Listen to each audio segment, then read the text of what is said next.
Okay guys, listen, just because I've been filming a lot of like, you know, fuck off content. I'm not growing any. This is actually. We need a spider and he comes here with a fucking lizard.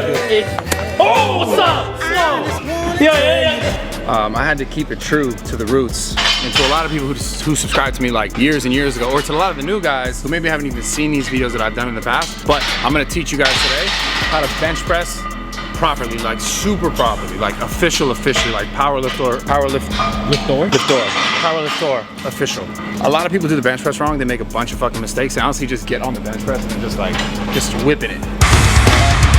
Because they're just trying to just fucking yeet the fucking weight like it's nothing, and they just move the weight. I'm gonna teach you guys how to do this properly. Okay, so there's a few principles, like number fucking one of the most important things in bench pressing, besides having high testosterone, placement, body placement. You want 5 points of contact, okay?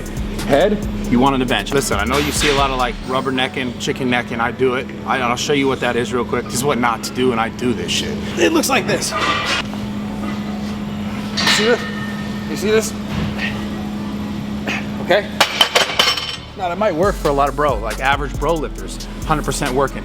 Over time, you may notice like, my fucking neck just hurts, man. You know, like if you were sitting fucking playing video games all day like this, you're fucking gamer, this is like gamer necking, what is it called? It's called nerd necking, like this. And your neck hurts, right? Same kind of shit will happen with this if you don't set yourself down properly. So 5 points of contact. Head, upper back, hand placement. Butt, feet, whether it be heels or toes, wherever you feel most comfortable. But here's another one, you'll see this shit. This is called Restless Leg Syndrome. Might not actually- Did you just make that up? No, that's a real syndrome, but it has nothing to do with this. However, it all has everything to do with this. Restless Leg Syndrome is like, you're in bed and you're trying to sleep, okay? And you're like, your leg is like here, right? You're like, what the fuck? And you're like, my leg feels like that. And it's like that. In connection to the bench, the reason why this is a problem, I'm gonna show you. Are you all ready? You're like,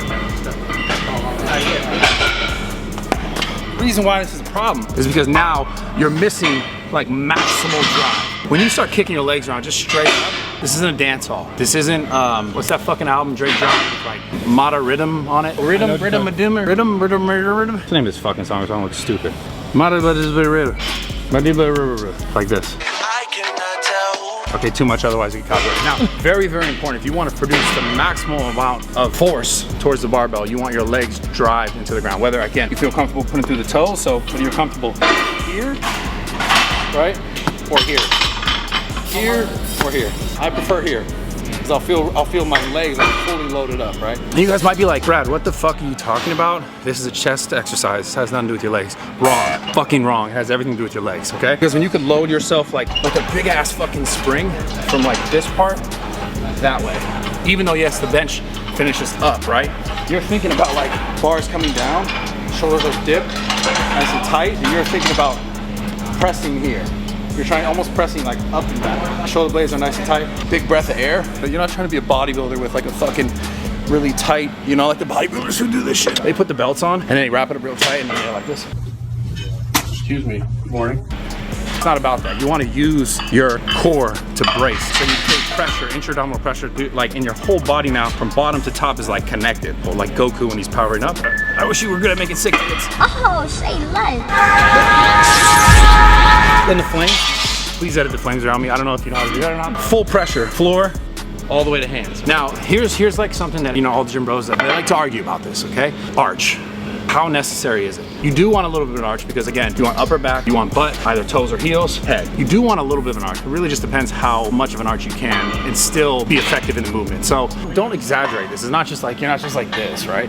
You wanna do it to where you're comfortable because if you do it too much, you're gonna notice it might bother your lower back, it might bother your mid back, it might lock up somewhere in your lat. Ultimately, when this comes to like powerlifting, like lifting the most amount of weight, this doesn't necessarily pertain to like strictly just bodybuilders, right? I'm talking about helping you guys get the biggest bench possible and being strong as possible. The reason why the slight arch is essential, this is gonna put you in a better position to press, but at the same time, you're gonna be reducing range of motion, right? So I'm speaking to the powerlifters right now. If I'm gonna go bench and I'm like this, say that's where I'm at. Say I arch my back and I retract my shoulder blades.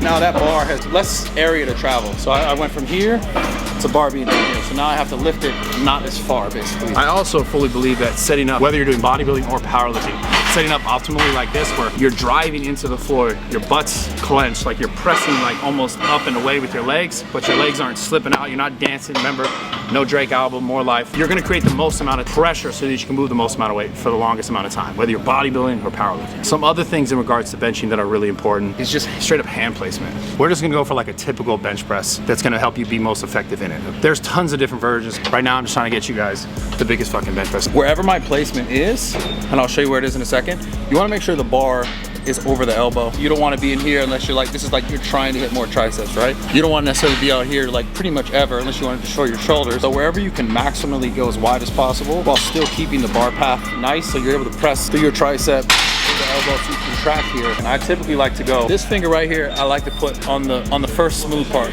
If you look like this, see my arms? If you look like this, it might be a little too wide for you, right? Right when I'm here, when I'm in this position, it's right above the elbow. I'm gonna look like this. The most important part of getting a bigger bench press is upper back placement and stability. But I still see like 75% of people who set up to bench, they bench with their shoulders out. They don't bench with like a tight upper back. So the easiest way you can do this to see like how this can work is if you took like a pencil or a pen and like stuck it in between like your boy's shoulder blades and was like, hold this, right? Imagine my arms are here. Most people, they're benching like this.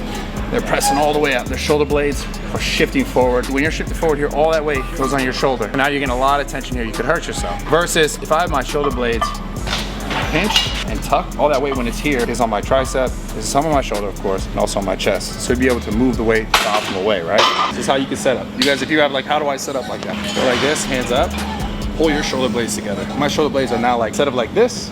They're flat like that. So now I have a sturdy base to also press off of. Once I'm here, boom, tight, right? Because this is not. See the shoulder difference? Boom, that's not. I kind of pull it over. Notice I didn't go like this. Right? That's an L. Major L. W. L. Saw that? L. Okay. That's it. Don't be a bitch. That's the last rule. You're not gonna give him credentials? What credentials? How much you can bench? Oh, I'm gonna show him the single arm. Why? You mean why? Because it's a YouTube video, dude. Put some weight on there.